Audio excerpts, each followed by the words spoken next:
లక్ష్మి అండి. మరి FTL land అని తీసుకుంటాం అంటారు. మరి ఇది ఎలా రిజిస్ట్రేషన్ చేసిరు? మళ్ళీ నల్ల బిల్లు ఎట్లా వేస్తారు? ట్యాక్స్ ఎలా వేస్తారు? కరెంట్ బిల్లు ఎలా వేస్తారు? అప్పుడు గుర్తుకు రాలేదా? ఇప్పుడే గుర్తుకొస్తుందా ఎఫ్టీఎల్ అని? ఇది ఎఫ్టీఎల్ ఏదో మాకు తెలియదండి. మాకు తాత ముత్తాతల నుంచి వచ్చిన ఆస్తి ఇది. మేము ఇక్కడ ఈ జాగాలోనే ఉంటాం. ఇది తీసేస్తామంటే మేము ఒప్పుకోం. మా పిల్ల జల్లు అందరం కలిసి ఇక్కడ పెట్రోల్ పోసుకొని తలగబెట్టుకుంటాం. ఫెన్సింగ్ వేసిర్రు, మేము ఇల్లు కట్టుకున్నాక వాటిని పేదోళ్ళ దళితులు తీసుకొచ్చి ఇప్పుడు మేము ఖాళీ చేయరి మేము గూల కొట్టేస్తామంటే మేము ఏడు ఉండాలి? రోడ్ల మీద వండుకొని తినాలి పిల్లల్ని పెట్టుకొని. కరెంటు బిల్లు, నల్ల బిల్లు, ట్యాక్సీలు అన్నీ కట్టినాం. అప్పుడు పర్మిషన్ ఇస్తేనే కదా మేము కట్టుకున్నది. ఇప్పుడు వచ్చి మమ్మల్ని ఇబ్బంది పెట్టి మేము కాల్ చేయండి మేము గూల కొట్టేస్తాము అంటే మేము ఏడు ఉండాలి?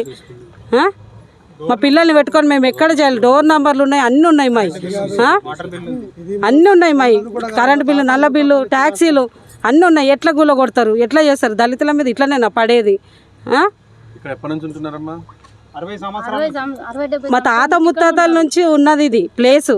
మేము ఎవరిది అక్రమంగా తీసుకున్నది కాదు. ఇది వాళ్ళు సంపాదించిన దాంట్లోనే మేము కట్టుకున్నాము. అది కట్టుకున్నదిగా ఇప్పుడు ఆ ఫెన్సింగ్ కూడా చూసే వేసిర్రు. ఈరోజు ఎట్లా దాన్ని ఇది చేస్తారు?